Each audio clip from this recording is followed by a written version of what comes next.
administrator at College of Engineering, Pune. Yeah. So because I am in the administrative position for last so many years, probably organizers gave me the responsibility of NEP 2020 topic. So now last 2 years, we hear this buzz quite often, National New Education Policy. So NEP stands for, N stands for new or N stands for national. Okay. And after a gap of almost 36 years, the National Education Policy is being announced, has been announced rather. Okay. In between, we had many commissions, educational commissions, which kept on giving you many improvements, modification, progresses, transformation in this existing system of education. Okay. But then policy document as such, it was not being floated, it was not being notified, it was not other delivered as a part of the policy document that this government did in 2020. Okay, and then there were a lot of visionaries on the committee to articulate this national education policy, and a lot of feedbacks were taken, a lot of inputs were taken. The draft policy document was shared with the teachers, professors like us, a lot of industry, corporate leadership, a lot of inputs were taken, and the draft was again modified, but ultimately it was announced. So I said that National Education New Education Policy is typically a policy document which speaks of many policies. All of you should know that policies is something a philosophical notion. Okay, when I say act or law, then it applies. Say SRM University has got a SRM Private University Act, which is approved by the legislation of Tamil Nadu government.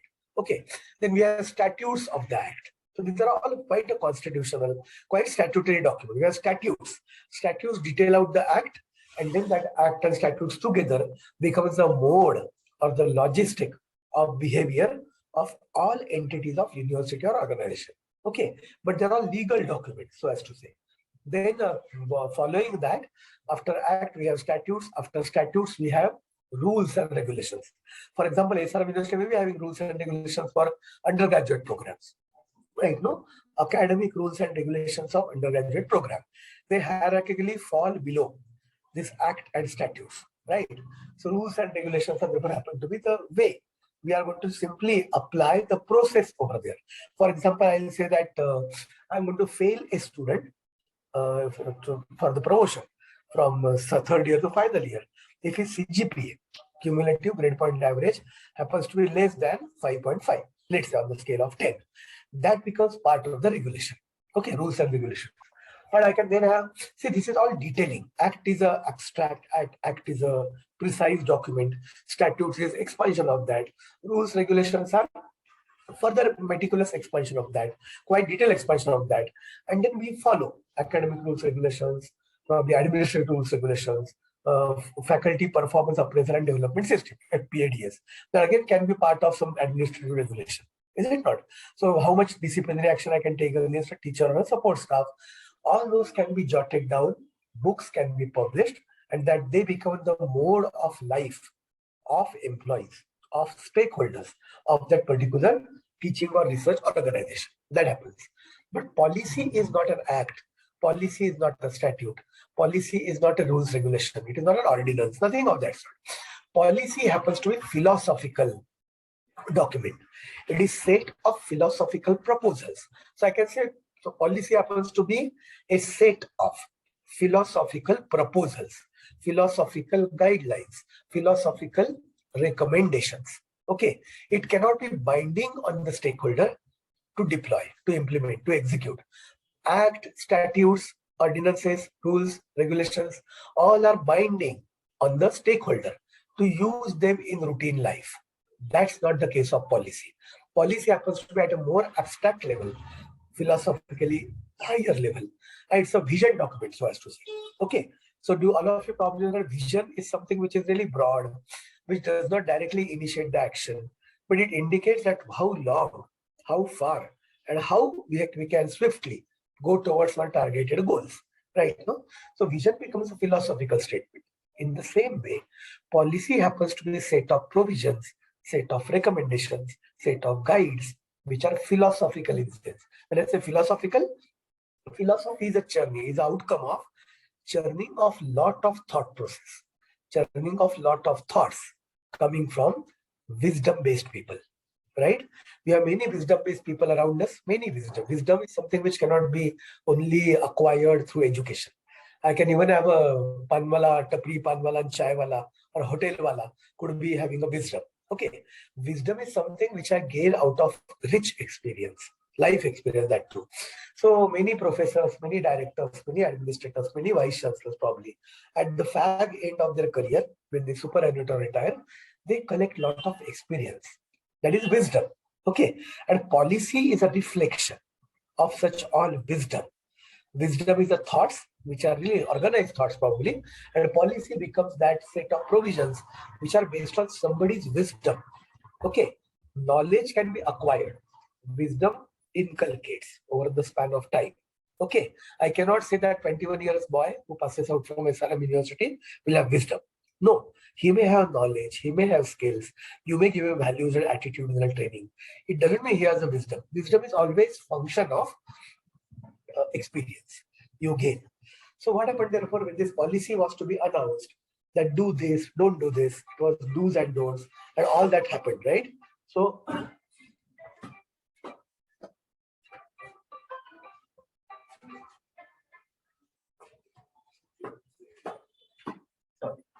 policy is that which will be giving you a kind of philosophy to follow.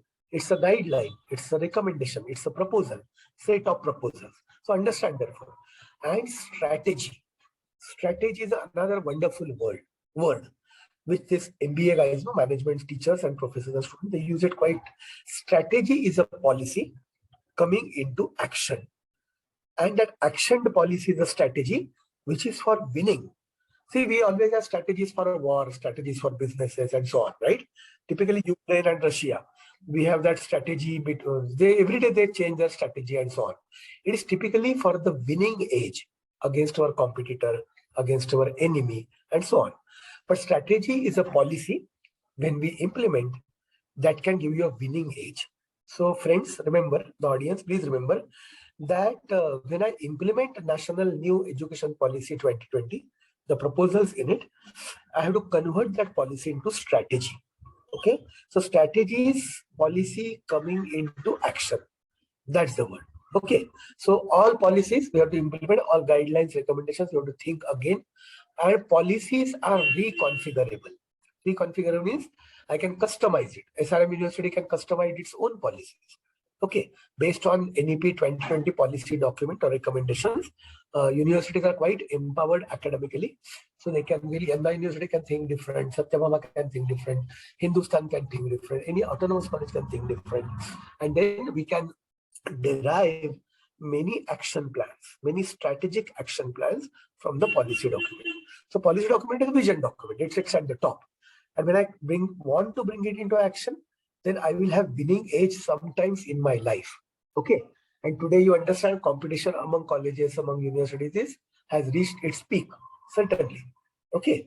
That we cannot simply undermine, or let's say 22 decades ago we had competitions for admissions to engineering colleges. Today it's not the fact.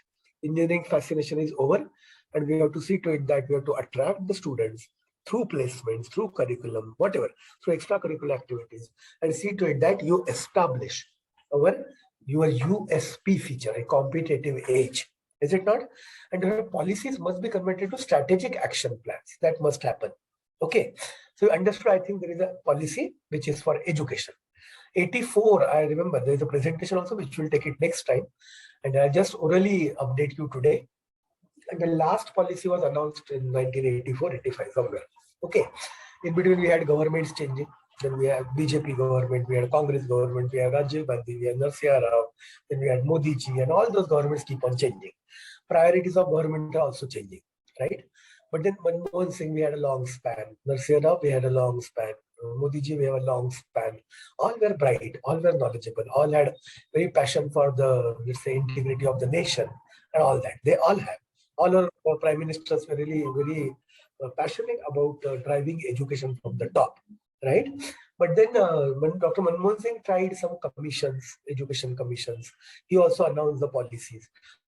But under the title, National Education Policy, under this title, The book was not published. The set of provisions, recommendations as a whole was not published by Dr. Manmohan Singh. It was Modi's government who took this on priority.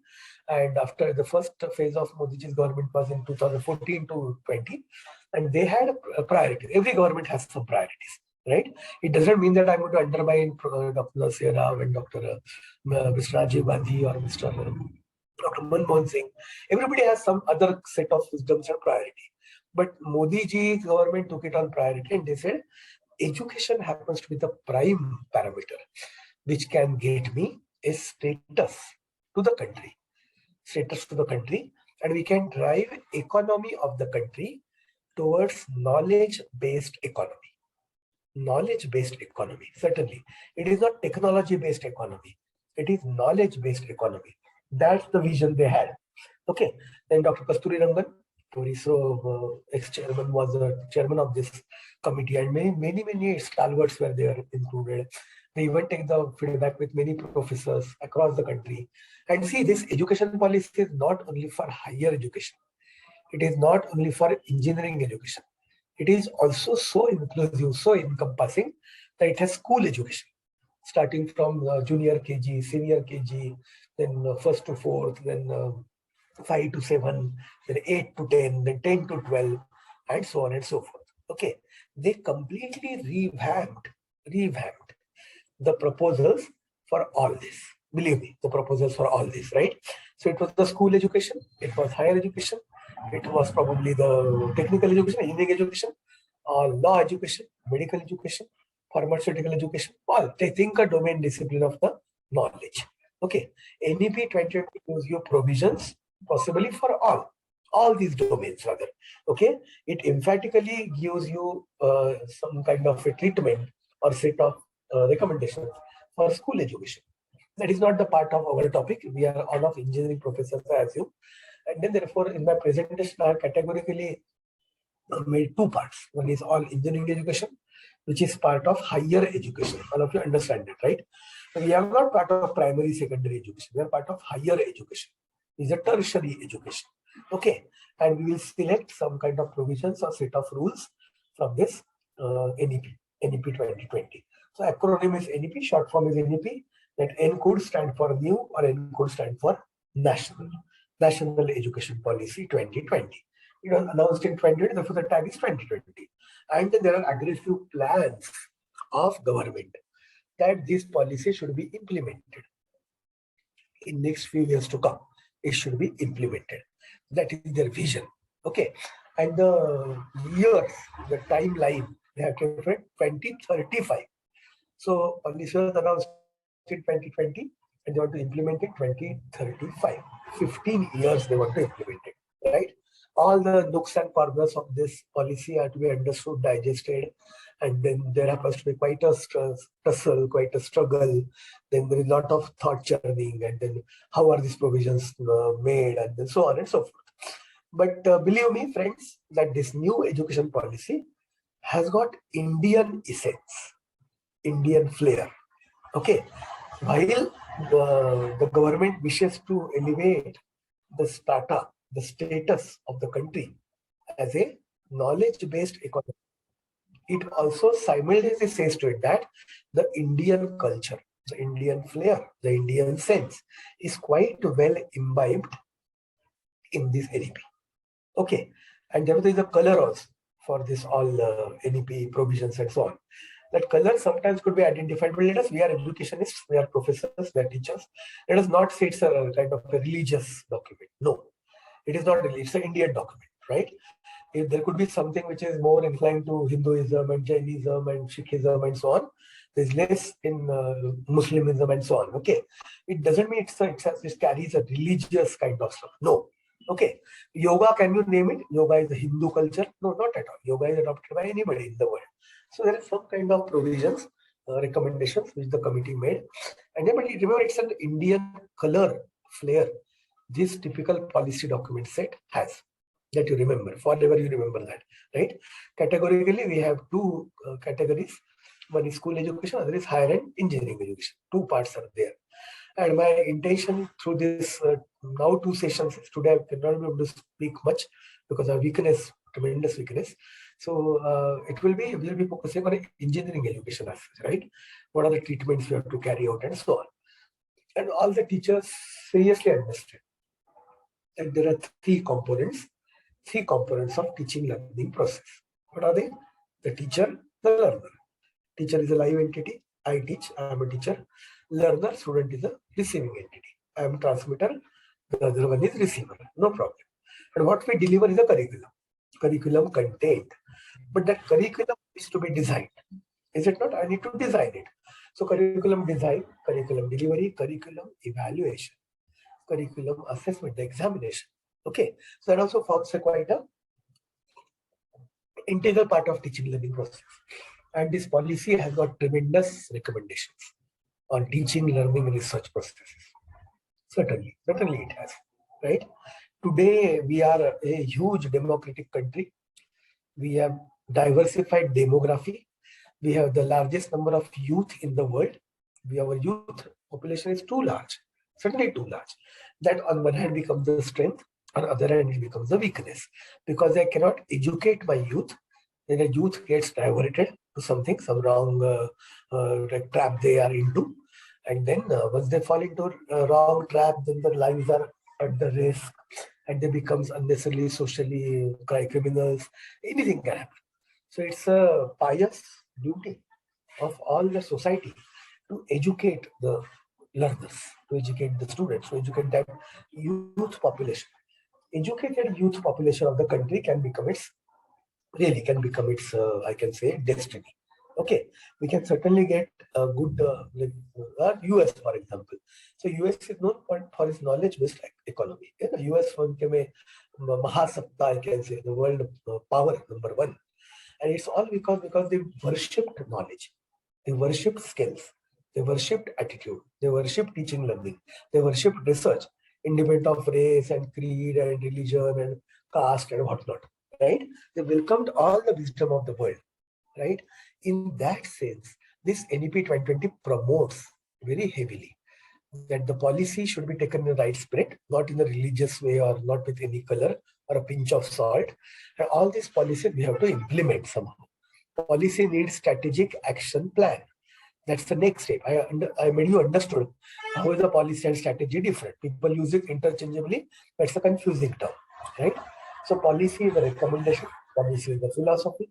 Policy is thought process. Strategy is a set of actions for winning age. For winning age, I have to win, right? I have to have competitive age. That's my belief. Okay, so these policies, they came to us, they are announced, and a lot of an Atal FDP from AICT, they made it compulsory that every FDP year after will have a session on NEP 2020. So I myself have compiled some information and then put it in a capsule, and then all that happens to be part of my presentation, which I do at some other convenient time, right? So I think you understood. It's an education policy. We should be in the domain of higher education, of which engineering education is a part. The first and foremost parameter which strikes me is gross enrollment ratio, GER. Okay, we have, let's say now we have reached 140 crores and we are surpassing China very soon. And then out of 140 crores, probably we may be having some 50-60 crores youth. How many really reach higher education? BA, BCom, BSc, BPharm, BArch, BTech, BE, MBBS. How many reach this higher education? How many are dropouts out there? Unfortunately, in a country like India, we have many dropouts. Many dropouts. So if I say that 100 students enroll at primary education, 3 to 4 reach higher education. So 96% is a dropout. They don't reach college. They don't reach higher education campus. They simply drop. Somebody drops out from 4th, somebody drops out from 7th, somebody from 10th, somebody from 12th, because of n number of reasons, which are beyond their purview many times, and government has to seriously work on that. That after school education, primary and secondary education, they should all enroll for higher education. The country where higher education enrollments are good, that country flourishes more, right? And GER was a concern, was an issue, was a worry in front of policymakers. So they have categorically mentioned in the NEP 12 document that we want to improve phenomenally, drastically on GER. We want to improve. Okay. And GER could be 1-2%. I want to make it 6%. See, that's a pathetic situation we have. 6-7% of youth population. If it enrolls for higher education, it's a big achievement for us. Okay. Because there are many dropouts in 10th and 8th and 12th and so on. It all depends on diversity of our mother country, India. Okay, we are a poor country, we are underdeveloping country, we are undeveloped country, so as to say. We have to struggle for resources. Then we have agriculture as our focus, farming as our focus, industry is not that grown up. And then for n number of reasons, majority of the students just drop out from the schools. They don't enroll for higher education. That's a worry, that's a concern. And therefore you will remember that in 83, 80s, early 90s, I can say, a lot of engineering colleges opened. 85, 86, 89, 90, 92, 95. Lot of engineering colleges in the country, typically in Tamil Nadu, Andhra, Maharashtra, and then some to Karnataka and Kerala in particular.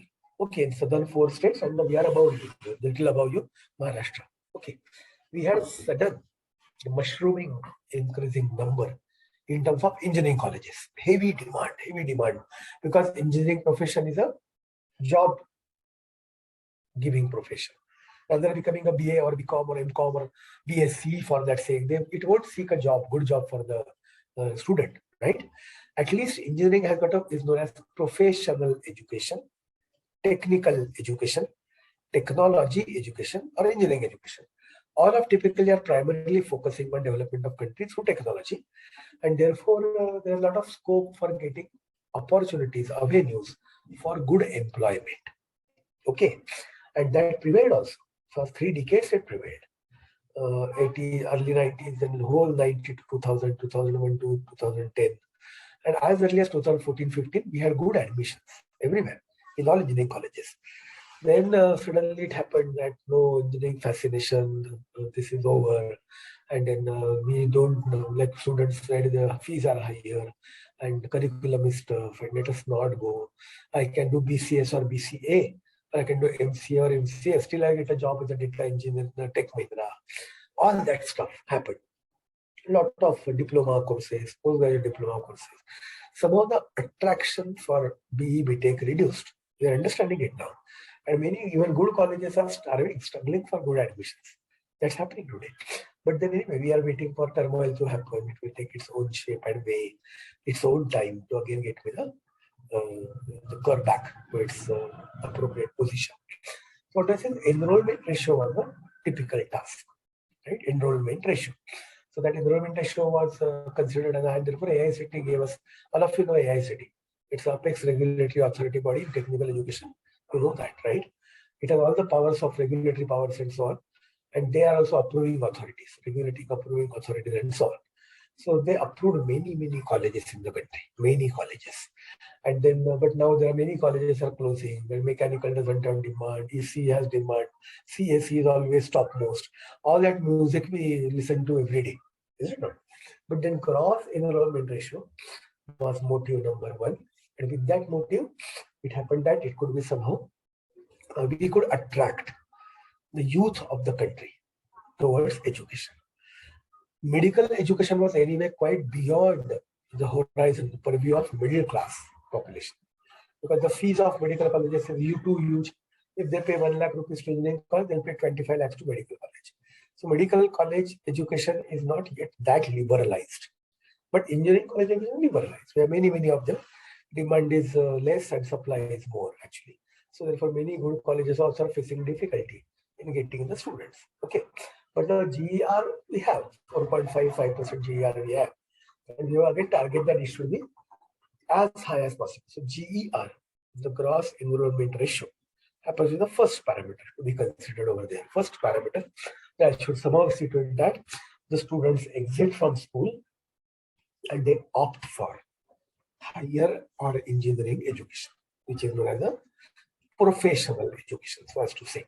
You'll be surprised to know that we have 23 IITs, then 31 NITs, and then some 16, 17 or triple ITs. Then we have 200 odd autonomous colleges. Then we have many private universities nowadays. There are many government public universities. Lot of culturally different learning organizations we have. Lot of. And then with that diversity, we maintain that diversity anyway. So a lot of competition is there. If competition is there, we get better outcome. That's a belief worldwide, right? So that competition is already considered by these policymakers also. But then we are going to focus our talk in particular for this all technical and higher education trends. So that will be topic of NEP 2020 policies or provisions with respect to higher and technical education. Technical, I mean engineering education. That's the way. There are a lot of diversity, I said you. I cannot compare apple to orange. I can't say that IIT Bombay and COEP University are equal. I can't say. COEP is one of the good universities in the country, one of the oldest in the country. But I can't say SRM matches with COEP or COEP matches with IIT Bombay. I can't say like that because all of them have different set of parameters, different set of intake quality, different set of infrastructure, different set of faculty members. Everybody has some different context. Okay, if the context is different, then I should not compare. What unfortunately happens in this country is that we have this NIRF ranking, accreditation by NBA, accreditation by NAC. All of them have the same shirt fitting for all. The set of performance parameters, set of performance metrics, set of contribution performance things. They're equally for IIT Bombay, COEP, SRM and Shivnadar. How it can be? It cannot be. But we cannot challenge all the wisdom of the policymakers. We have to accept. And then when NRF ranking is a parameterized exercise, which will gain me the kind of, I can say, rank and brand and accreditation gives me a lot of value added to my education. I have to all struggle for this. Is it not? We have to struggle for this, but ultimately I have to see to it that there are enrollments on the program happening. So enrollment is first parameter, right? Ultimate aim could be branding, could be creating quality hallmark, could be improving ranking, could be improving accreditation status, whatever. All that is there. Okay. And government continuously iterates in NEP that now government would take a back seat. There will be facilitators more and less regulatory.